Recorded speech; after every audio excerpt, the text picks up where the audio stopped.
नमस्कार विद्यार्थी मित्रांनो, तुमचे स्वागत आहे कॅटलिस्ट करिअर इन्स्टिट्यूटमध्ये. आज आपण समजून घेणार आहोत UPSCचं प्रिपरेशन आणि UPSCच्या सिलेबसबद्दल. तुम्हा सर्वांना माहिती आहे की UPSCचं प्रिपरेशन हे एक मोठं टास्क असतं आणि UPSCचं प्रिपरेशन करण्यामध्ये तुम्हाला ऑप्शनल सब्जेक्ट निवडावा लागतो. UPSCला तुम्हाला माहिती आहे की UPSCला एक एसे पेपर असतो, 4 GHचे पेपर असतात आणि एक ऑप्शनल पेपर तुम्हाला निवडावा लागतो. एसेमध्ये ओव्हरऑल तुम्हाला जे मार्क्स मिळतात ते ओव्हरऑल सर्वांचे मार्क्स सेम असतात, म्हणजे बिलो द 50% असतात. आणि ते मार्क जर तुम्हाला कव्हर अप करायचे असेल तर तिथे तुमचा ऑप्शनल सब्जेक्ट खूप हँडी बनतो. त्यासाठी तुम्हाला ऑप्शनल सब्जेक्ट निवडताना खूप केअर करावं लागते, खूप इम्पॉर्टन्स द्यावं लागतं ते ऑप्शनल सब्जेक्ट सिलेक्शन करताना. तर मग महत्त्वाचा मुद्दा असा येतो की ऑप्शनल सब्जेक्ट निवडायचं कसं, how to select the optional subject for the UPSC preparation. आणि ऑप्शनल सब्जेक्ट निवडताना अशा कोणकोणत्या गोष्टी की त्या आपल्याला लक्षात घ्याव्या लागतात. कारण कसं आहे, एकदा जर तुम्ही ऑप्शनल सब्जेक्ट निवडला तर त्यामध्ये तुम्हाला 1 ते 1.5 वर्ष त्याचं प्रिपरेशन करायला द्यावं लागते. आणि जर तुमचा तो ऑप्शनल सब्जेक्ट निवडायचा डिसिजन जर योग्य नसेल तर मे बी तुमचे ते 1.5 ते 2 वर्ष वाया जाऊ शकतात आणि तुम्हाला नवीन ऑप्शनल सब्जेक्ट निवडावं लागतात आणि त्याची प्रिपरेशन परत शून्यापासून स्टार्ट करावं लागते. म्हणून ऑप्शनल सब्जेक्ट आपण जेव्हा पण निवडू तेव्हा तो ऑप्शनल सब्जेक्ट निवडताना कोणकोणत्या काळजी घ्यायच्या, कोणकोणत्या गोष्टी लक्षात घ्यायच्या आणि what should be the criteria before the selection of optional subject, त्याविषयी आज आपण चर्चा करणार आहोत. तर तीच चर्चा आज आपण ह्या लेक्चरच्या माध्यमातून करणार आहोत. महत्त्वाचं म्हणजे how to select the optional subject. मग ऑप्शनल सब्जेक्ट निवडताना what should be the criteria काय काय असायला पाहिजे. पहिला जे आहे ते म्हणजे familiarity and interest in the option subject. आता what is mean by familiarity. फॅमिलियारिटीचा अर्थ असा होतो की ऑप्शनल सब्जेक्ट जो काही तुम्ही निवडणार आहात त्याबद्दल तुम्हाला किती माहिती आहे, किंवा तो ऑप्शनल सब्जेक्ट तुम्ही याच्या अगोदर तुमच्या कॉलेज लाईफमध्ये किंवा स्कूल लाईफमध्ये त्याविषयी तुम्ही शिकलेला आहात का. फॉर एक्झाम्पल, डिग्रीला तुमचा कोणता सब्जेक्ट तुमच्या अभ्यासासाठी होता. काही मुलं हिस्ट्रीमधून डिग्री करतात, बरोबर आहे. काही मुलं केमिस्ट्रीमधून डिग्री करतात, काही मुलं जिओग्राफीमधून डिग्री करतात, किंवा वेगवेगळे जे सब्जेक्ट आहेत त्यामधून तुम्हाला ती डिग्री करावी लागते. तर that's mean by familiarity with that subject. म्हणजेच काय, तुम्ही तो ऑप्शनल सब्जेक्ट हा डिग्रीला निवडलेला आहे, त्यामुळं तुम्हाला त्या ऑप्शनल सब्जेक्टबद्दल थोडं बहुत माहिती आहे आणि तुम्हाला त्या ऑप्शनल सब्जेक्टचं प्रिपरेशन कसं करायचं किंवा तो पर्टिक्युलर सब्जेक्ट कसा आहे, तुम्हाला त्यामध्ये इंटरेस्ट आहे नाही आहे, तुम्हाला त्याचं प्रिपरेशन जमतं, मार्क्स स्कोरिंग आहेत नाही आहेत, हे तुम्हाला त्याबद्दल माहिती असतं. That is mean by familiarity. म्हणजे जर तुम्ही त्या ऑप्शनलबद्दल फॅमिलियर असाल तर that should be your optional subject, बरोबर आहे. आणि दुसरा जो महत्त्वाचा क्रायटेरिया आपण ऑप्शनल सब्जेक्ट निवडताना लक्षात घ्यायला पाहिजे तो म्हणजेच इंटरेस्ट. आता what is mean bye interest. Interest आपण म्हणतो, पण what is exact the meaning of interest. म्हणजेच कसं, एखाद्या सब्जेक्टचं तुम्ही प्रिपरेशन करता तर तो प्रिपरेशन करताना तुम्हाला त्यामध्ये असा कंटाळा येत नाही, किंवा you are not going to passive reading of that particular subject. आता what is mean by passive reading. Passive reading म्हणजे तुम्ही फक्त तो वाचायचा म्हणून वाचता असं नाही. तर जर तुम्हाला त्या सब्जेक्टमध्ये इंटरेस्ट असेल तर तुमची जी रिडिंग असते that must be a active reading, बरोबर आहे. ॲक्टिव्ह रिडिंग म्हणजेच काय, तुम्हाला त्या सब्जेक्टमध्ये पर्टिक्युलर सब्जेक्टमध्ये काय असतं, इंटरेस्ट असतो. आता फॉर एक्झाम्पल आपण जर हिस्ट्री सब्जेक्ट घेतला तर कोणाला जर राजवाड्यांबद्दल माहिती घ्यायची असेल, आर्किओलॉजीबद्दल इंटरेस्ट असेल तर तुम्हाला हिस्ट्री ऑप्शनल निवडायला किंवा रीड करायला तुम्हाला ते आवडेल, बरोबर आहे. आणि तो रीड करताना तुम्हाला कंटाळा नाही येणार आणि तुमच्या मनामध्ये नेहमी उत्कंठ राहील की समोर काय समोर काय समोर काय, या राजाने असं केलं, त्या राजाने ते कसं केलं, बरोबर आहे. आणि तो जो इंटरेस्ट असतो तो इंटरेस्ट तुमचा काय करतो, तो ऑप्शनल सब्जेक्ट सिलेक्ट केल्यानंतर त्याचं प्रिपरेशन एकदम इझी करतो. म्हणजेच कसं की फॉर एक्झाम्पल हिस्ट्री असेल तर तुम्ही काय करता की तो ऑप्शनल सब्जेक्ट निवडल्यानंतर तुम्हाला असं स्पेशल इफर्ट द्यावा नाही लागत की त्या सब्जेक्टबद्दलच्या वेगवेगळ्या ज्या फॅक्ट्स असतात किंवा काही गोष्टी असतात त्या तुम्हाला मगअप करायला जास्त त्रास होत नाही, बरोबर आहे. मग दॅट्स कॉल इंटरेस्ट. आणि इंटरेस्ट जर असेल तर तो सब्जेक्ट तुम्हाला प्रिपेअर करताना सोपं जातं. आता हे बघा, जेव्हा आपण एखादा subject as a optional subject निवडतो तेव्हा तुम्हाला तो सब्जेक्टचं प्रिपरेशन कमीत कमी 1 ते 1.5 वर्ष करावं लागतं. आणि 1 ते 1.5 वर्ष हे जे प्रिपरेशन आहे हे खूप छोटा टाइम स्पॅन नाही आहे, हा खूप मोठा टाइम स्पॅन आहे. आणि त्या वेळेपर्यंत तुम्हाला तुमचा इंटरेस्ट किंवा तुमचा टेम्पो त्या सब्जेक्टचं प्रिपरेशन करताना मेंटेन करावा लागतो, तेव्हाच तुम्हाला त्या सब्जेक्टमध्ये चांगले मार्क्स मिळतात. अदरवाईज काय होतं की त्या सब्जेक्टमध्ये चांगले मार्क्स तुम्ही फेच करू शकत नाही. म्हणून interest must be the important criteria before the selection of optional subject. म्हणून इंटरेस्ट हा खूप महत्त्वाचा आहे. म्हणून तो जो इंटरेस्ट आहे तो आहे का नाही आहे हे पहिलं चेक करा आणि नंतरच तो ऑप्शनल सब्जेक्ट निवडा. आता कसं असतं, डिग्रीला आपण वेगवेगळ्या बॅकग्राऊंडचे मुलं हे UPSC ऑप्शनल UPSCचं प्रिपरेशन करत असतात आणि डिग्रीला आपण वेगवेगळे सब्जेक्ट शिकत पण असतो. पण जो डिग्रीला आपण सब्जेक्ट निवडला त्यामध्येच आपल्याला इंटरेस्ट आहे हे नाही हे आपण लक्षात नाही घेऊ शकत ना, आपल्याला कळत नाही तेव्हा. पण इथं तुम्ही ते इंटरेस्ट लक्षात घेतला पाहिजे, कारण इथं तुमच्या करिअरचा इश्यू असतो. म्हणून इंटरेस्ट हा महत्त्वाचा सब्जेक्ट आहे ऑप्शनल सब्जेक्ट निवडताना.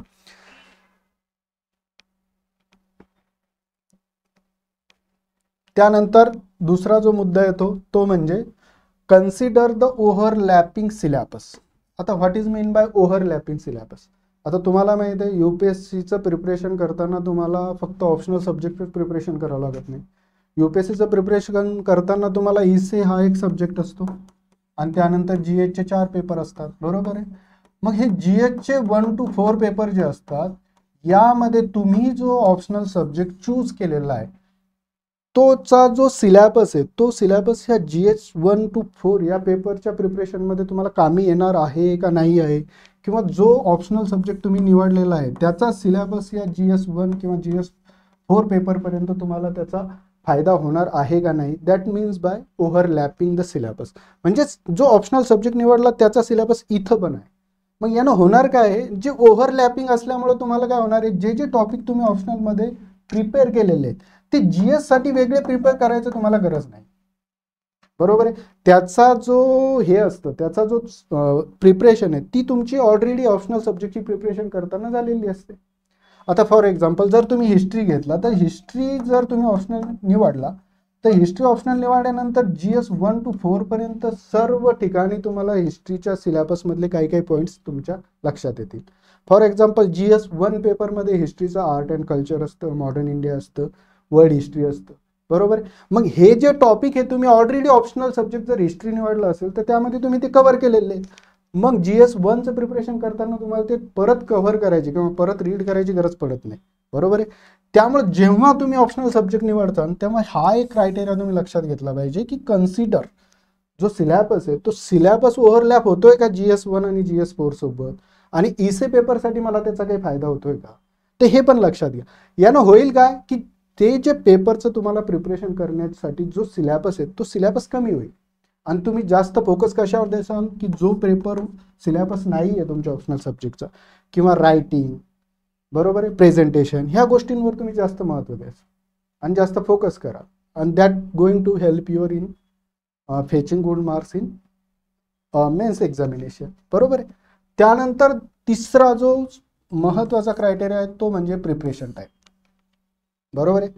आता ऑप्शनल सब्जेक्ट जेव्हा तुम्ही निवडता तर तो सब्जेक्ट निवडताना हे पण बघा की त्याचा सिलेबस किती आहे आणि तो प्रिपेअर करण्यासाठी आपल्याला किती टाईम लागणार आहे, बरोबर आहे. कारण time is very important factor in the preparation of UPSC. कारण मी पहिलंच सांगितलं की जेव्हा तुम्ही प्रिपरेशन करता तेव्हा तुम्हाला फक्त ऑप्शनल सब्जेक्ट प्रिपेअर नाही करायचं, बाकी पण सब्जेक्ट प्रिपेअर करायचे. तर मग असा सब्जेक्ट निवडा की ज्याच्या प्रिपरेशनसाठी तुम्हाला कमी टाईम लागेल, बरोबर आहे.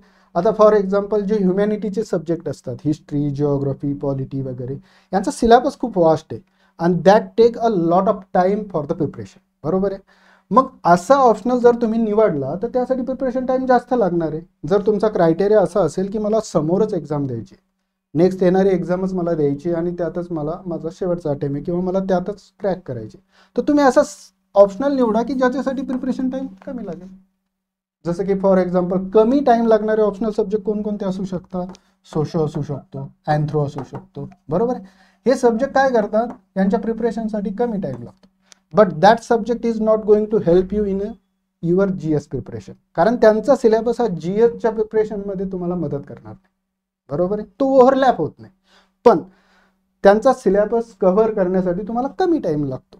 मग जर तुमचा क्रायटेरिया असेल की प्रिपरेशन टाईम, तर तुम्ही अशा सब्जेक्टकडे जावं की ज्याचा सिलेबस कमी असेल, बरोबर आहे. तिसरा जो क्रायटेरिया आहे तो म्हणजे लेंथ ऑफ सिलेबस. बरोबर आहे. मी ऑलरेडीच तुम्हाला सांगितलं की काही जे ऑप्शनल सब्जेक्ट आहे त्यांचा सिलेबस खूप वास्ट आहे. For example humanities subject. आणि काही जे ऑप्शनल सब्जेक्ट आहेत त्यांचा सिलेबस काय असतो, कमी असतो. For example technical subject, anthro, socio, psycho, बरोबर. यांचे सिलेबस खूप छोटे असतात. आणि जर तुमचा क्रायटेरिया हा असेल की तुम्हाला कमी सिलेबस असणारा ऑप्शनल सब्जेक्ट निवडायचा असेल, तर तुम्ही काय करायला पाहिजे की ह्या ऑप्शनल सब्जेक्टकडे तुम्ही तुमचा इंटरेस्ट दाखवायला काही हरकत नाही. अँथ्रोपॉलॉजी वगैरे, सोशो, सायको, राईट. हे ऑप्शनल सब्जेक्टमध्ये काय असतं, सिलेबस कमी असतो आणि त्याचं प्रिपरेशन टाइम पण कमी असतं, राईट. त्यानंतरचा जो क्रायटेरिया आहे तुम्ही जो लक्षात घ्यायला पाहिजे before the selection of optional subject, तो म्हणजे consider the competition level and comprehensibility. आता कॉम्पिटिशन लेवल म्हणजेच काय की ऑप्शनल सब्जेक्ट जेव्हा तुम्ही निवडता तर तेव्हा खूप सारे मुलं काय करतात, एक पर्टिक्युलर ऑप्शनल सब्जेक्ट ज्यादातर निवडत असतात. जसं की हिस्ट्री. हिस्ट्री हा खूप कॉमन सब्जेक्ट आहे की जो ज्यादातर मुलं निवडतात. अँथ्रो. मग त्यामध्ये कॉम्पिटिशन लेवल पण जास्त आहे. आता ह्या कॉम्पिटिशन लेवलचा आणि तुमच्या ऑप्शनल सिलेक्शन करण्यामागचा काय संबंध आहे, what is the relationship between this two things, काय संबंध आहे. तर काय होतं, जेव्हा तुम्ही ऑप्शनल निवडता तेव्हा त्यामध्ये स्केलिंग हा एक प्रकार असतो, बरोबर आहे. या स्केलिंगमुळे काय होतं, जो एखादा स्कोरिंग सब्जेक्ट असेल तर त्याचं स्केलिंग केलं जातं. म्हणजेच काय, जर एखादा सब्जेक्ट जो असेल सोपा असेल प्रिपरेशन करणाऱ्याला आणि त्याचा सिलेबस कमी असेल तर त्यामध्ये मार्क जास्त तुम्ही फेच करण्याचे चान्सेस असतात. आणि दुसरे जे व्हास्ट सिलेबसचे सब्जेक्ट असतात, फॉर एक्झाम्पल ह्युमॅनिटीज सब्जेक्ट, तर त्यामध्ये मार्क्स मिळवणं थोडं अवघड जातं. तर मग त्यामुळे होतं काय, एक जे डिसबॅलन्स डेव्हलप होतं, ते डिसबॅलन्स हे करण्यासाठी, वाईप आउट करण्यासाठी त्या ऑप्शनलचे जे मार्क्स असतात त्याचं स्केलिंग केलं जातं. म्हणजे दोन्ही जे ऑप्शनल निवडणारे लोक आहेत त्यांना त्यांच्यामध्ये एक लेव्हल प्लेइंग फील्ड डेव्हलप, त्यासाठी हे स्केलिंग केलं जातं. त्यामुळे हे पण तुम्ही लक्षात घेतलं पाहिजे की कॉम्पिटिशन लेवल त्या पर्टिक्युलर ऑप्शनल सब्जेक्टची किती आहे. आणि दुसरा जो क्रायटेरिया असतो तो असतो कॉम्प्रिहेन्सिबिलिटी. कॉम्प्रिहेन्सिबिलिटी म्हणजेच काय, तुम्ही जर एखादा ऑप्शनल सब्जेक्ट निवडला तर निवडल्यानंतर तुम्हाला तो कितपत समजेल, कितपत लक्षात येईल हे समजून घेणं किंवा त्याचं आकलन कितपत होईल ते समजून घेणं, दॅट इज मीन बाय कॉम्प्रिहेन्सिबिलिटी, बरोबर आहे. जर समजा आता मी आर्ट बॅकग्राऊंडचा मुलगा आहे आणि माझं आर्ट बॅकग्राऊंड असताना मी एखादा सायन्सचा सब्जेक्ट निवडला, फॉर एक्झाम्पल केमिस्ट्री निवडला, पण मी आर्ट बॅकग्राऊंडचा असल्यामुळे मला केमिस्ट्रीचं कचं ढ माहीत नाही आणि त्याची कॉम्प्रिहेन्सिबिलिटी खूप लो असेल माझ्यासाठी, तर मी असा सब्जेक्ट निवडणं चुकीचं, बरोबर आहे. आणि UPSC मध्ये परत एकदा मी सांगतो की UPSC मध्ये तुमचं जे आन्सर विचारतात, क्वेश्चन विचारतात, त्या क्वेश्चनचं विचारण्याची जी पद्धत असते it is totally depend on your comprehensibility. म्हणजे जो क्वेश्चन असतो ना तो तुम्ही तेव्हाच आन्सर करू शकता जेव्हा तुम्ही तो पर्टिक्युलर टॉपिक प्रॉपरली कॉम्प्रिहेंड केला असेल. जर तुम्ही तो टॉपिक प्रॉपरली कॉम्प्रिहेंड केला नसेल तर तुम्हाला त्या क्वेश्चनचा आन्सर लिहिता येत नाही. कारण UPSC मध्ये असेच क्वेश्चन विचारले जातात, कॉम्प्रिहेन्स बेस्ड क्वेश्चन असतात. म्हणून कॉम्प्रिहेन्सिबिलिटी पण हा एक इम्पॉर्टंट क्रायटेरिया आहे before the selection of optional subject, बरोबर आहे. तर हे साऱ्या गोष्टी तुम्ही लक्षात घ्यायला पाहिजे जर ऑप्शनल सब्जेक्ट निवडायचा असेल तुम्हाला प्रॉपरली. तर त्यानंतरचा जो ऑप्शनल सब्जेक्ट निवडण्यापूर्वीचा क्रायटेरिया आहे तो म्हणजे availability of resources. Availability of resources. आता रिसोर्सेस, बरोबर आहे. तुम्हाला जर एखाद्या गोष्टीचं प्रिपरेशन करायचं किंवा एखाद्या टॉपिकचं प्रिपरेशन करायचं तर त्यासाठी रिसोर्सेस असणं पण गरजेचं आहे ना. आणि फक्त रिसोर्सेस असून चालत नाही, त्यांची अवेलेबिलिटी पण पाहिजे, बरोबर. मग आता फॉर एक्झाम्पल तुम्ही एखादा सब्जेक्ट निवडला आणि तुमचं मीडियम हिंदी मीडियम आहे किंवा मराठी मीडियम आहे, बरोबर आहे. आणि ते मराठी मीडियम आणि हिंदी मीडियम असल्यामुळे तुम्हाला जे रिसोर्सेस हवे ते मराठी मीडियम आणि हिंदी मीडियममधून हवेत ना, बरोबर आहे. आणि ते जर तुम्हाला रिसोर्सेस अवेलेबल नसेल तर तुमचं जे प्रिपरेशन आहे ऑप्शनल सब्जेक्टचं ते हॅम्पर होतं. तुम्ही प्रॉपरली प्रिपरेशन करू शकत नाही ऑप्शनल सब्जेक्टचं, बरोबर आहे. ऑप्शनल सब्जेक्टचं प्रिपरेशन कराल का रिसोर्सेस बघत फिरत बसाल, यामुळे तुमचा टाईम जाईल ना. तर त्यामुळं ऑप्शनल सब्जेक्ट निवडताना तुम्ही ज्या मीडियममध्ये त्या ऑप्शनल सब्जेक्टचं प्रिपरेशन करणार आहात त्या मीडियममध्ये त्या ऑप्शनल सब्जेक्टचे रिसोर्सेस प्रॉपरली अवेलेबल आहेत का नाहीत हे तुम्ही पहिलं लक्षात घेतलं पाहिजे, पहिलं समजून घेतलं पाहिजे आणि त्यानंतरच तुम्ही ऑप्शनल सब्जेक्ट निवडला पाहिजे, बरोबर आहे. त्यानंतरचा जो क्रायटेरिया आहे काही ॲडिशनल फॅक्टर आपल्याला लक्षात घ्यावं लागतात before the selection of optional subject, and that additional factor also immensely helpful for the preparation of optional subject. तर पहिला ॲडिशनल फॅक्टर काय आहे? Scoring potential. What is mean bye scoring potential? म्हणजे कसं असतं, हे बघा, जे ह्युमॅनिटीजचे सब्जेक्ट आहे म्हणजे जी हिस्ट्री, जिओग्राफी वगैरे, यामध्ये मार्क्स मिळवणं खूप अवघड जातं, त्यामध्ये स्कोर करणं खूप अवघड जातं, बरोबर आहे. तर मग असा ऑप्शनल सब्जेक्ट तुम्हाला निवडावा लागेल की जो स्कोरिंग असतो, ज्यामध्ये जास्त मार्क्स तुम्ही मिळवू शकता. कारण अल्टिमेट एम काय आपला before the selection of optional subject? Ultimate aim हाच आहे की आपल्याला जास्तीत जास्त मार्क्स मिळाले पाहिजे ऑप्शनल सब्जेक्टमध्ये, म्हणजे स्कोरिंग झाला पाहिजे तो सब्जेक्ट, बरोबर आहे. तर मग असा ऑप्शनल सब्जेक्ट निवडायचा की जो स्कोरिंग असेल, बरोबर आहे. आता काही टेक्निकल सब्जेक्ट जे असतात ते स्कोरिंग सब्जेक्ट असतात, बरोबर आहे. अँथ्रो वगैरे हे स्कोरिंग सब्जेक्ट आहे, पण यांचा ड्रॉबॅक काय आहे? हे अँथ्रो वगैरे सब्जेक्ट तुम्हाला GS मध्ये GSच्या प्रिपरेशनमध्ये मदत करत नाही, हेल्प करत नाही, कारण त्यांचा सिलेबस तिथं ओव्हरलॅप होत नाही, बरोबर. म्हणून हा स्कोरिंग पोटेन्शियलचा हा पण एक क्रायटेरिया तुम्ही लक्षात घेतला पाहिजे. आणि दुसरा जो ॲडिशनल फॅक्टर आहे जो की तुम्ही लक्षात घेतला पाहिजे तो म्हणजे पर्सनल कम्फर्टेबिलिटी. म्हणजे कसं असतं, एखाद्याचा माइंड कसा असतो, हिस्टोरिकल माइंड असतो, त्याला हिस्टोरिकल फॅक्ट्स, बरोबर आहे, हिस्टोरिकल पर्सनॅलिटीज यामध्ये त्याला जास्त इंटरेस्ट असतो. एखाद्याचा माइंड काय असतो, टेक्निकल असतो, की टेक्निकल सब्जेक्ट किंवा टेक्निकॅलिटीजमध्ये त्याला जास्त इंटरेस्ट असतो. किंवा एखाद्याचा माइंड सायन्स ओरिएंटेड असतो, रिझनिंगमध्ये त्याला जास्त इंटरेस्ट असतो. तर ह्या साऱ्या गोष्टी तुम्ही लक्षात घेतल्या पाहिजे before the selection of optional subject. म्हणजे कसं, तुमचा माइंडसेट हा टेक्निकल आहे आणि you are going to take the humanity subject as a optional subject. मग ते काय होतं, तुमचा माइंड आणि ऑप्शनल सब्जेक्टची जी डिमांड आहे ती दोन्ही काय होतात, कॉन्ट्रॅडिक्टरी होतात. आणि अशा ऑप्शनल सब्जेक्टचं प्रिपरेशन करणं खूप अवघड जातं, कारण शेवटी तुम्हाला प्रिपेअर करायचं आहे ना तो ऑप्शनल सब्जेक्ट. आणि तुमचा माइंड आणि त्या ऑप्शनल सब्जेक्टची डिमांड जर कंप्लीट एकमेकांसोबत सपोर्टिव्ह असेल तर तुम्हाला त्याचं प्रिपरेशन करायला सोपं जातं, बरोबर आहे. तर त्यामुळे हा एक क्रायटेरिया जो आहे तो पर्सनल कम्फर्टेबिलिटी हा एक तुमच्या ऑप्शनल सिलेक्शन करण्यापूर्वी तुम्ही लक्षात घेतला पाहिजे. आणि त्यानंतरचा हाय रँकर्स ऑप्शनल सब्जेक्ट. आता तुम्हाला कसं कळेल की हा जो ऑप्शनल सब्जेक्ट आपण निवडला आहे तो हा स्कोरिंग आहे, बरोबर आहे, हा जास्त लोक स्कोर करू शकतात त्याच्यात. तर तुम्हाला ते कशाहून कळतं की जे अगोदरचे रँक होल्डर मुलं आहेत किंवा हाय रँकर जे मुलं आहेत तर त्यांचे ऑप्शनल सब्जेक्ट कोणकोणते ते तुम्ही लक्षात घेतलं पाहिजे, बरोबर आहे.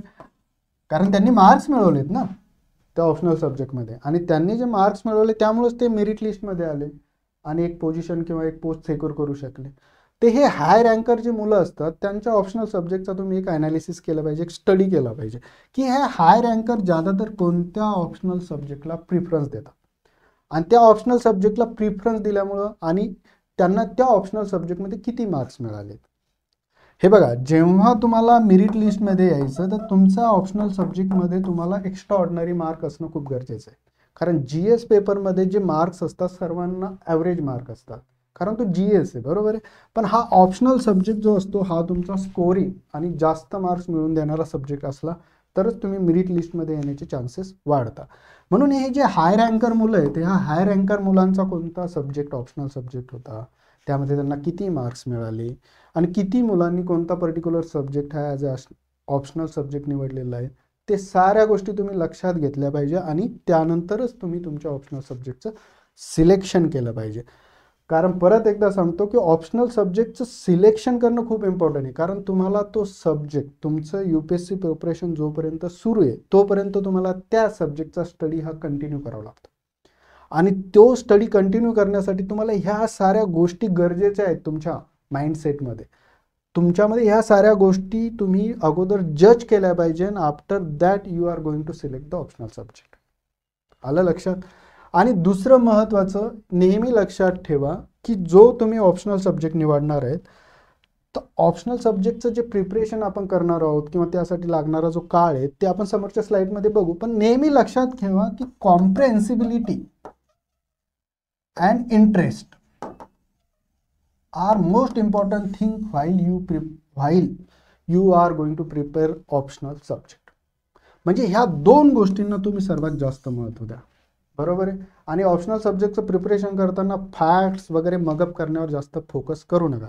जेव्हा तुम्ही प्रिव्हियस इयरचे क्वेश्चन पेपर अनालिसिस कराल तेव्हा तुमच्या लक्षात येईल की कॉम्प्रेहेन्सिबिलिटी खूप महत्त्वाची आहे, इंटरेस्ट खूप महत्त्वाचा आहे. आणि जर ह्या दोन गोष्टी असेल तर you are going to take that particular subject as a optional subject. बरोबर आहे. तो तुम्हाला हेल्प करेल मार्क स्कोअर करण्यामध्ये. बरोबर आहे. आता आपण बघू की एकदा का हा ऑप्शनल सब्जेक्ट तुम्ही निवडला, बरोबर आहे, ह्या साऱ्या गोष्टींच्या भरोश्यावर तुम्ही ऑप्शनल सब्जेक्ट निवडला, तर त्या ऑप्शनल सब्जेक्टसाठी जे सोर्सेस असतात, हा एक इम्पॉर्टंट क्रायटेरिया मी जे सांगितलं, ते हे सोर्सेस कसे असायला हवेत आणि या सोर्सेसचं काय काय क्रायटेरिया असायला हवा आणि त्या सोर्सेसमुळं आपल्याला ऑप्शनल सब्जेक्ट प्रिपेअर करण्यासाठी कशी मदत होते आणि हे सोर्सेस कसे लिमिट करावे किंवा ऑप्शनल सब्जेक्टची प्रिपरेशन कशी करावी हे आपण बघू. ठीक आहे. पहिलं सोर्सेस. तर सोर्सेस कसे असायला हवेत? Sources must be limited. बरोबर आहे. आता तुम्ही जर humanities subject as a optional subject घेतला तर त्याचा सोर्सेस खूप आहे किंवा तुम्हाला खूप साऱ्या ठिकाणाहून वेगवेगळे बुक्स अवेलेबल असतात. For example history. आता हिस्ट्रीचा एक टॉपिक करण्यासाठी मार्केटमध्ये कमीत कमी 8 ते 10 बुक्स तुम्हाला पर्टिक्युलर एक टॉपिक तयार करण्यासाठी असतो. जसं की मॉडर्न इंडिया जर तुम्हाला करायचं असेल तर तिथं बिपिन चंद्र आहे, अर्जुन देव, खूप सारे बुक्स तुम्हाला अवेलेबल असतात. पण हे सारेच बुक्स तुम्ही एक पर्टिक्युलर टॉपिक प्रिपेअर करण्यासाठी घ्यायला नाही पाहिजे.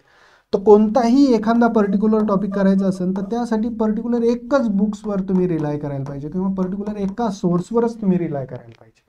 म्हणजेच काय, तुम्ही तुमचे सोर्स काय करायला पाहिजे, लिमिट करायला पाहिजे. लिमिट केल्यामुळं काय होतं, तुम्ही जर सोर्सेस लिमिट केले तर तुम्ही ते सोर्सेस वारंवार काय करू शकता, रिवाईज करू शकता. बरोबर आहे. आणि कोणताही सब्जेक्ट जर तुम्ही निवडला ऑप्शनल सब्जेक्ट वगैरे म्हणून, त्याचं रिव्हिजन मोस्ट इम्पॉर्टंट असतं ना. रिव्हिजन जर नाही केलं तुम्ही तर तुम्हाला ते गोष्टी रिकॉल कशा होतील. आणि रिव्हिजनसाठीच काय करावं लागतं आपल्याला, आपले सोर्सेस जे ते लिमिट ठेवावं लागतं. आणि सोर्सेस लिमिट ठेवल्यामुळे होतं काय, तुमचा टाइम पण वाचतो. एकच गोष्ट किंवा एकच पर्टिक्युलर टॉपिक 8-10 सोर्सेसमधून करण्यात काय फायदा आहे. आपला हेतू काय आहे ह्या UPSCचं प्रिपरेशन करण्यामागे? आपला हेतू आहे to crack the UPSC exam. आपल्याला पंडित नाही व्हायचं आहे ना त्या पर्टिक्युलर टॉपिकमध्ये किंवा पर्टिक्युलर सब्जेक्टमध्ये. आपल्याला फक्त तेवढीच गरज आहे जेवढी UPSC डिमांड करते. आणि तेवढी जी डिमांड आहे UPSC, that demand are going to fulfil by one particular book. म्हणजे एखादा पर्टिक्युलर टॉपिक तुम्हाला जर करायचा असेल तर तो एका बुक्समधून फुलफिल होतो. तेवढीच डिमांड आहे UPSCची. त्यासाठी कोणताही पर्टिक्युलर टॉपिक करण्यासाठी एकाच टॉपिकचं रीड करण्यासाठी वेगवेगळे सोर्सेस वापरू नका. एकच सोर्स बस झाला. आणि त्यालाच आपण काय म्हणतो, लिमिट करायचं सोर्सेस. आणि सोर्सेस लिमिट केल्यामुळे होतं काय, तुम्ही त्याला रिवाईज करू शकता. आणि रिवाईज केल्यामुळे होतं काय, तुम्ही त्या फॅक्ट्स काय करू शकता, रिकॉल करू शकता. बरोबर आहे. त्यानंतर दुसरं काय करायला पाहिजे तुम्ही, जेव्हा एकदा तर तुमचे सोर्सेस फिक्स झाले, बरोबर आहे, सोर्सेस फिक्स झाल्यानंतर तुम्ही काय करायला पाहिजे, तुम्ही तुमच्या नोट्स प्रिपेअर करायला पाहिजे. बरोबर आहे. आणि कोणाच्याही नोट्स कॉपी करू नका. कारण जेव्हा तुम्ही नोट्स बनवताल ना तर तेव्हा notes means crux of that particular subject. तर तुम्ही जर तुमच्या ओन नोट्स बनवल्या तर तुम्हाला त्या पर्टिक्युलर सब्जेक्टचा क्रक्स कळून जातो आणि त्या नोट्सचं रिव्हिजन करायला तुम्हाला खूप हँडी होतं. जेव्हा तुम्ही मेन्स एक्झाम देता, बरोबर आहे, तर मेन्स एक्झाम देताना तुम्हाला माहिती आहे सकाळी एक पेपर असतो 3 घंट्याचा आणि दुपारी एक पेपर असतो 3 घंट्याचा. बरोबर आहे. आणि मोस्ट प्रोबॅबली काय असतं, ह्या पेपरच्या इन बिटवीन तुम्हाला सुट्टी नसते, हॉलिडे नसते. तर तेव्हा अशा सिच्युएशनमध्ये काय असतं, तुम्हाला तुमच्या जर प्रिपेअर ओन नोट्स असतील तर त्या नोट्स खूप हँडी होतात. का? कारण वेळ खूप कमी असतो आणि ह्या तुमच्या ज्या नोट्स असतील ह्या नोट्स तुम्हाला रिवाईज करायला मिनिमम अर्धा तास 1 तास लागतो. आणि तेवढ्यात तुम्ही ते पूर्ण सब्जेक्टच्या पूर्ण टॉपिकच्या नोट्स काय करू शकता, रिवाईज करू शकता. आणि म्हणून तुम्ही तुमच्या नोट्स ह्या स्वतःच्या नोट्स प्रिपेअर केल्या पाहिजे. कारण notes is important thing. Notes जर प्रिपेअर असेल तर तो सब्जेक्ट रिवाईज करायला तुम्हाला खूप सोपं जातं. आणि सब्जेक्ट रिवाईज केल्यामुळे तुमचा confidence at the time of exam खूप हाय लेवलला असतो. बरोबर आहे. त्यानंतर don't focus on the facts. बरोबर आहे. जेव्हा आपण ऑप्शनलचं प्रिपरेशन करतो तर तेव्हा तुम्ही ऑप्शनलचं प्रिपरेशन करताना तुम्ही जास्त महत्त्व कशाला द्यायला पाहिजे, कॉम्प्रेहेन्शनला द्यायला पाहिजे, rather than focus on facts. फॅक्ट्सवर जास्त लक्ष देऊ नका. कारण ह्युमन माइंडचं एक एक लिमिटेशन आहे, तुम्ही जास्त फॅक्ट मगअप करू शकत नाही, मगअप केल्या बी तर त्या रिकॉल करू शकत नाही, जास्त फॅक्ट तुम्ही लक्षात ठेवू शकत नाही. आणि मग त्यामुळे काय करायचं, जास्त फॅक्ट्सवर लक्ष न देता तो सब्जेक्ट किंवा तो टॉपिक कॉम्प्रिहेंड करण्याला जास्त महत्त्व द्या. कॉम्प्रिहेंड केल्यामुळे होणार काय, एकदा का टॉपिक कॉम्प्रिहेंड झाला तर तो तुम्हाला वेगवेगळ्या क्वेश्चनच्या आन्सर रायटिंगमध्ये वेगवेगळ्या तऱ्हेनं तो तुम्हाला यूज करता येणार आहे. आणि तो यूज केल्यामुळं तुमचं जे आन्सर रायटिंग आहे ते मॅच्युअर्ड होणार आहे. बरोबर आहे. आणि ते मॅच्युअर्ड झाल्यामुळं that going to fetch a good marks. बरोबर आहे. त्यामुळं फॅक्ट्सवर लक्ष देण्यापेक्षा तुम्ही कशावर लक्ष द्यायला पाहिजे, तुम्ही जास्तीत जास्त लक्ष कशावर द्यायला पाहिजे, कॉम्प्रिहेन्शनवर द्यायला पाहिजे. बरोबर आहे. समजून घ्यायला पाहिजे की एक्झॅक्ट ते काय आहे, तो पर्टिक्युलर टॉपिक काय आहे, त्याची हे काय आहे. बरोबर आहे. आणि हे जे फॅक्टचं जे सर्वात जास्त हे तुम्हाला सतवतं किंवा सर्वात जास्त तुम्हाला त्रास कुठं देतात फॅक्ट्स, हिस्ट्रीसारख्या ऑप्शनलमध्ये, जिओग्राफीसारख्या ऑप्शनलमध्ये. बरोबर आहे.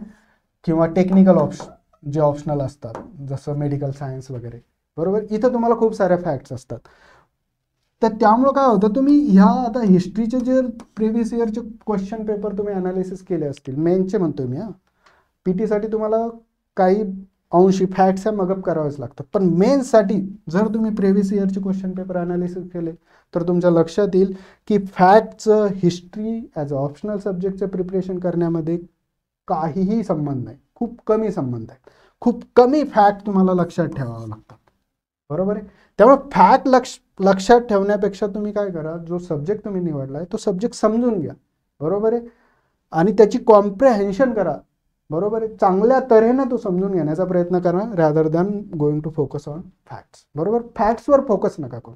आणि फॅक्ट्सवर फोकस केल्यामुळे काय होतं, अननेसेसरी प्रेशर तुमच्या माइंडवर बिल्डअप होतं आणि ज्या सब्जेक्टचं तुम्हाला प्रिपरेशन करायचं तो सब्जेक्ट बोरिंग बनतो. कारण तुम्ही काय करता, फॅक्ट्सवर लक्ष देता, समजत तर काहीच नाही आणि फॅक्ट्स मगअप करायचा प्रयत्न करता, मग त्यामुळे तो सब्जेक्ट काय होतो, बोरिंग बनतो. बरोबर आहे. त्यानंतर कॉम्प्रेहेन्सिव्ह अंडरस्टँडिंग. जेव्हा तुम्ही हिस्ट्रीचं प्रिपरेशन करता किंवा रिसोर्सेस निवडल्यानंतर तुम्ही काय करायला पाहिजे, अंडरस्टँडिंगवर आणि कॉम्प्रेहेन्सिव्ह अंडरस्टँडिंगवर जास्त फोकस केला पाहिजे. बरोबर आहे. ह्या साऱ्या गोष्टी काय करायला पाहिजे, तुम्ही लक्षात घेतल्या पाहिजे आणि लक्षात घेऊनच तुम्ही हिस्ट्रीचं प्रिपरेशनला ऑप्शनलच्या प्रिपरेशनला तुम्ही सुरुवात केली पाहिजे. आणि ऑप्शनल सब्जेक्ट एकदा निवडल्यानंतर तो परत तुमच्यावर चेंज करण्याची पाळी येऊ नये किंवा तो सब्जेक्ट तुम्हाला मार्क देत नाही असं होऊ नये. म्हणून ह्या साऱ्या गोष्टी तुम्ही एकदा ऑप्शनल सब्जेक्ट निवडल्यानंतर किंवा निवडायच्या अगोदर ह्या साऱ्या गोष्टी तुम्ही चेक करून घेतल्या पाहिजे. राईट. आता आपण बघू समोरचा टॉपिक,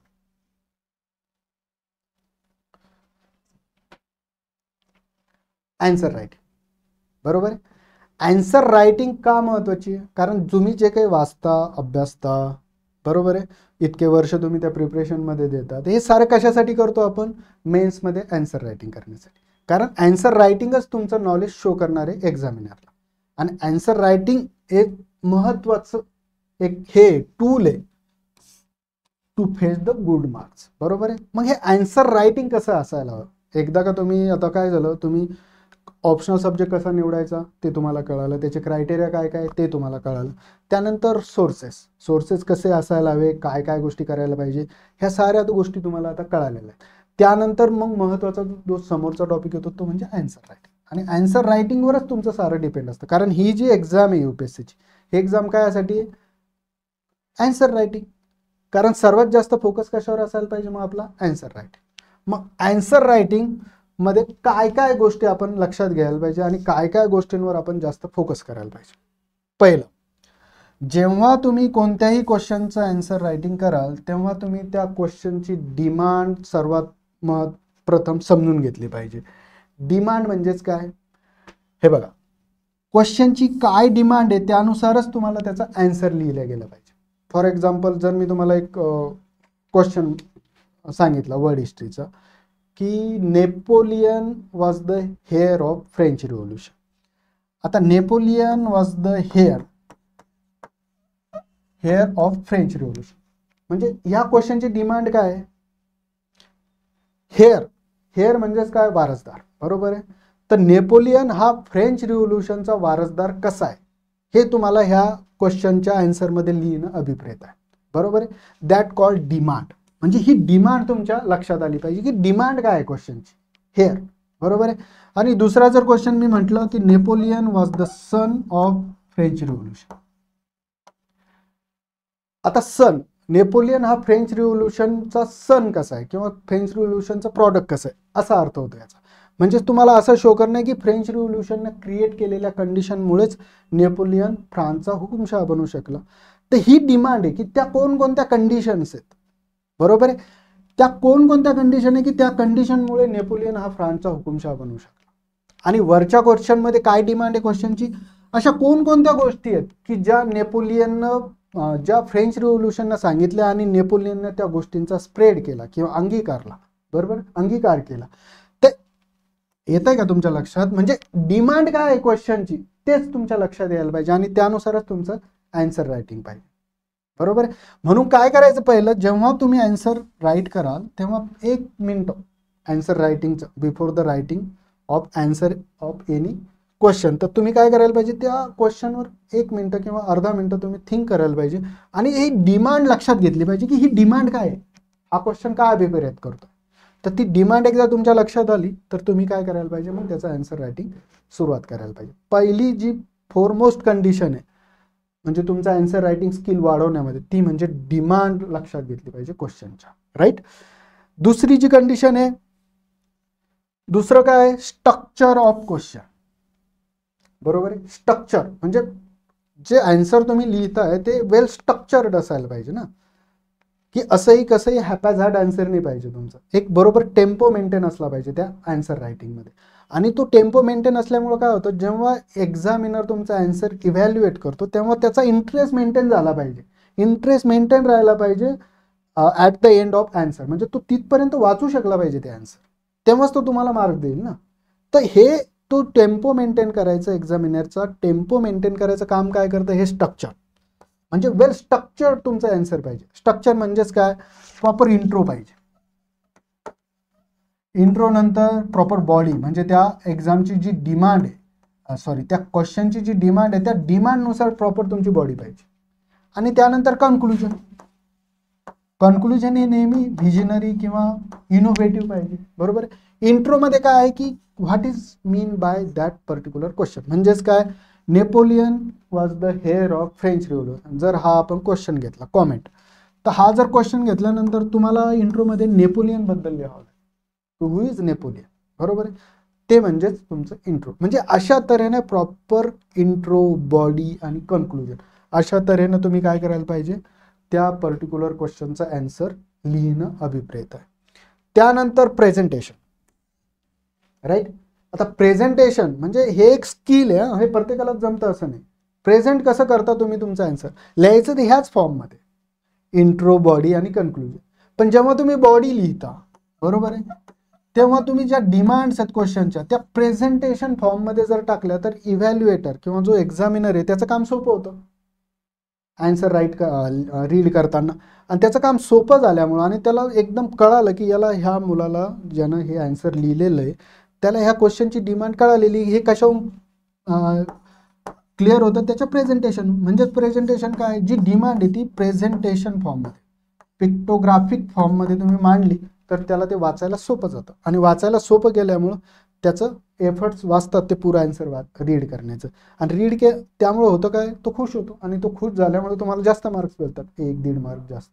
आणि प्रत्येक क्वेश्चन मागे 1 मार्क्स किंवा 1.5 मार्क जास्त जर भेटत असेल तर तुमचे प्रत्येक सब्जेक्टमध्ये 20 ते 22 मार्क्स वाढू शकतात. म्हणजेच कसं, 250 गुणांचा एक सब्जेक्ट असतो, बरोबर आहे, आणि 20 क्वेश्चन असतात, राईट. प्रत्येक क्वेश्चन मागे जर त्याने 1 मार्क जरी तुम्हाला तुमच्या प्रेझेंटेशन स्किलमुळे जास्त दिला, डाटा तर सेमच आहे, बाकीच्यांनी तोच डाटा लिहिलाय, तुम्ही तोच डाटा लिहिलाय, पण डाटा तुम्ही प्रेझेंटेशन चांगलं केल्यामुळे जर त्याने 1 मार्क शिल्लक दिला तर तो जे बाकीचे मुलं आहेत त्यांच्यापेक्षा 20 मार्क तुम्हाला त्या पर्टिक्युलर सब्जेक्टमध्ये जास्त मिळणार. आणि that is going to a deciding factor in your selection, बरोबर आहे. म्हणून प्रेझेंटेशनवर जास्त फोकस करा, बरोबर आहे. आता काय होतं, जेव्हा तुम्ही ह्या प्रेझेंटेशन वगैरे याच्यावर जर फोकस द्यायचा असेल तर तुम्हाला अगोदर महत्त्वाचं काय, तुम्हाला तुमचे सोर्सेस लिमिट करावं लागतील ना, अभ्यासाचा ताण कमी करावा लागेल. मग अभ्यासाचा ताण जेव्हा कमी व्हाल तेव्हा तुम्ही ह्या साऱ्या गोष्टींवर लक्ष देऊ शकाल. त्यासाठीच तुम्हाला लिमिटेड रिसोर्सेस ठेवणं गरजेचे. कमी बुक्स फॉर पर्टिक्युलर सब्जेक्ट आणि तेच बुक्स वारंवार वाचायचे. म्हणजेच काय, त्यानं काय होईल, तुमचे एफर्ट्स असतील आणि ते जे वाचलेले एफर्ट्स आहे ते तुम्ही इथं कामी आणसा. क्लिअर. त्यानंतर जो समोरची गोष्ट आहे आन्सर रायटिंग मध्ये, ते म्हणजे clear cut understanding of specific word. आता तुम्हाला माहिती आहे जे आन्सर जेव्हा ते विचारतात त्यासाठी काही स्पेसिफिक वर्ड यूपीएससी यूज करते. What is mean by specific word म्हणजेच काय, इव्हॅल्युएट, राईट, क्रिटिकली अनालाइज, बरोबर आहे, कॉमेंट, यासारखे वर्ड्स ती नेहमी यूज करते बघा क्वेश्चन विचारताना. तर ह्या वर्ड्सचं तुम्हाला काय पाहिजे, क्लिअर कट अंडरस्टँडिंग पाहिजे. म्हणजेच काय, critically examine. What is mean by critically examine, तुम्हाला तुमच्या डोक्यात एक क्लिअर पाहिजे की क्रिटिकली एक्झामाइन करायचं म्हणजे एक्झॅक्ट करायचं काय, बरोबर आहे.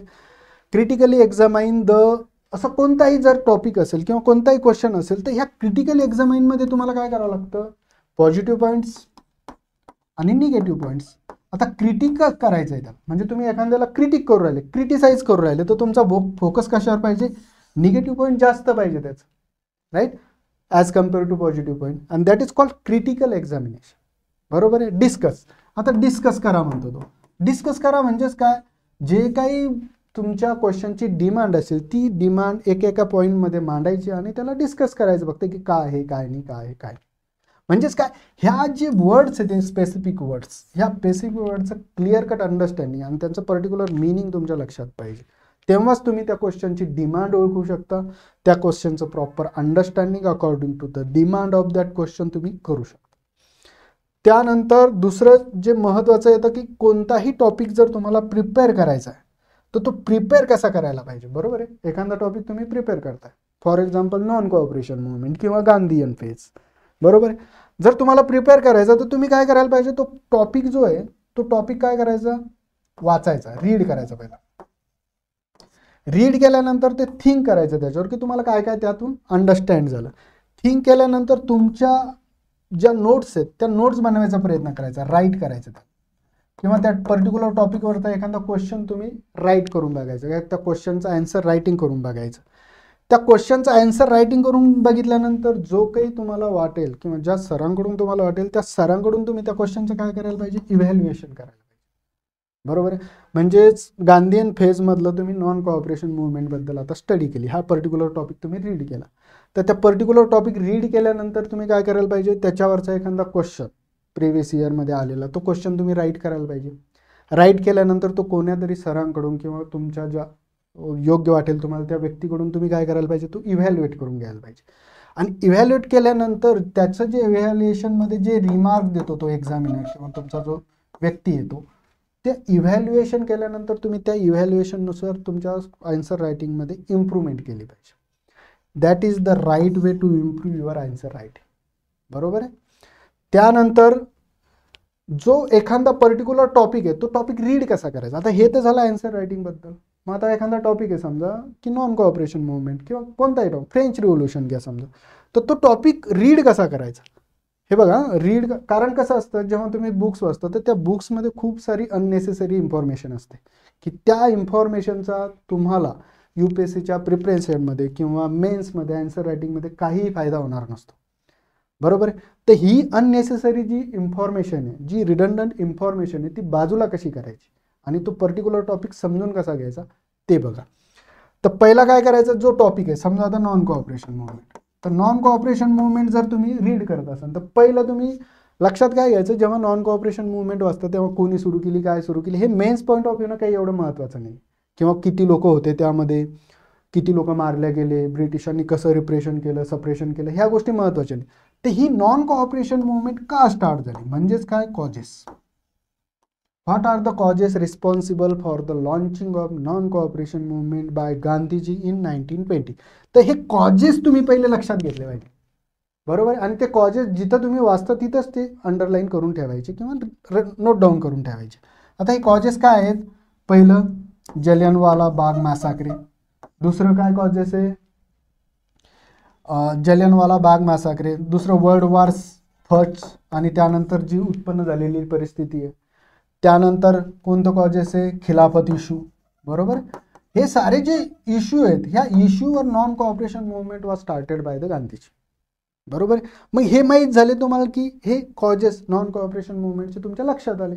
आणि हेच कॉजेस तुम्हाला UPSC मध्ये जेव्हा तुम्ही क्रिटिकली अनालाइज करता की what are the factor responsible for the non cooperation movement असे जे क्वेश्चन येतात, तेव्हा तुम्हाला हे 3च लिहायचे असतात आणि हे तुम्हाला एक्सप्लेन करायचे असतात वन बाय वन. बरोबर आहे. आणि त्यानंतर कॉजेस झाल्यानंतर व्हॉट इज द टॉपिक, म्हणजे नॉन कोऑपरेशन मुवमेंट काय. तर हे कशासाठी, व्हॉट मीन्स काय, व्हॉट नॉन कोऑपरेशन.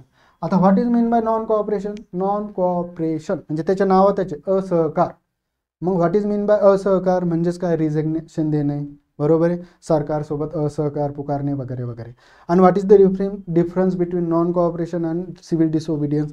हे जेव्हा तुम्ही हे असं रीड करता आणि असं समजून घ्यायचा प्रयत्न करता, तेव्हा तुमची अंडरस्टँडिंग ह्या नॉन कोऑपरेशन मुवमेंटबद्दल जास्त वाढते आणि जास्त चांगल्या रीतीने तुम्ही तो कॉम्प्रिहेंड करू शकता. क्लिअर. आणि त्यानंतर इम्पॅक्ट. बरोबर आहे. मग नॉन कोऑपरेशन मुवमेंट काय हे कळालं, त्याचे कॉजेस कळाली, का सुरू झाली, आणि त्याचा इम्पॅक्ट. Impact means significance. आता नॉन कोऑपरेशनचा इम्पॅक्ट काय, तर नॅशनल मुवमेंट काय बनली, मोर रॅडिकलाइज बनली. इंडियन नॅशनल मुवमेंट काय बनली, पॅन इंडिया मुवमेंट बनली. त्यानंतर इम्पॅक्ट काय झाला, तर गांधीजींची लिडरशिप उदयास आली वगैरे वगैरे. असे खूप सारे इम्पॅक्ट आहेत. बरोबर आहे.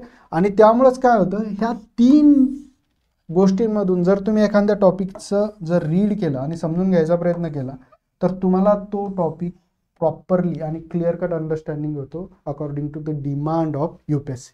कारण UPSC याच्यातूनच विचारते, याच्या बाहेर नाही जात UPSC कधी. बरोबर आहे. व्हाय, व्हॉट आणि इम्पॅक्ट. कॉजेस काय आहेत, हे कॉजेस आहेत. व्हॉट म्हणजे हे नॉन कोऑपरेशन म्हणजे हे असं असं असतं. आणि इम्पॅक्ट म्हणजे हे सारे इम्पॅक्ट झालेले आहेत. बघा किती हार्डली 8 ते 10 ओळीत तुमचं नॉन कोऑपरेशन संपून जातं, तुम्ही तुमच्या नोट जरी काढल्यात. आणि जेव्हा तुम्ही एक्झामला जाता तेव्हा हे 8 ते 10 पॉईंटच इम्पॉर्टंट असतात आणि ते रिवाईज करायचे. आणि त्यामुळे होतं काय, जेव्हा तुम्ही प्रिपरेशन करता तेव्हा तुमचं डोकं हलकं राहतं, कारण तुम्हाला माहिती आहे ना ह्या टॉपिकबद्दल मला एवढंच करायचं आहे, जास्त याच्याबद्दल वाचण्यात काही अर्थ नाही, कारण UPSC तसं काही विचारतच नाही. क्लिअर. तर अशा तऱ्हेने आपण समजून घेतलं की how to select the optional subject. आता महत्त्वाचं काय होणार आहे माहिती आहे का, MPSCला 2025 नंतर काय होतं, MPSCचा सिलेबस चेंज होतं. आणि MPSC काय करणार आहे, MPSC are going to copy paste the UPSC syllabus as it is. जर तुम्ही आता अगोदरचं जर नोटिफिकेशन बघितलं असेल तर त्यांनी काय केलेलं आहे, कॉपी पेस्ट केलेलं आहे UPSCचा जसाच्या तसा सिलेबस MPSCला फ्रॉम 2025 ऑनवर्ड्स. बरोबर आहे. मग हे जे ऑप्शनल सब्जेक्ट तुम्हाला MPSCचं प्रिपरेशन करताना पण निवडावं लागणार आहे. आणि हेच क्रायटेरिया तुम्हाला MPSCचा ऑप्शनल सब्जेक्ट मेन्ससाठी निवडताना तुम्हाला वापरावं लागणार आहे. आणि हे क्रायटेरिया वापरून जर आपण एखाद्या ऑप्शनल सब्जेक्टचं जर सिलेक्शन केलं तर that are going to help you tremendously in your UPSC और MPSC एक्झामिनेशन प्रिपरेशन. बरोबर आहे. तर हे सारे क्रायटेरिया तुम्ही लक्षात घ्यायला पाहिजे आणि त्यानंतरच तुम्ही तुमचा ऑप्शनल सब्जेक्ट निवडायला पाहिजे.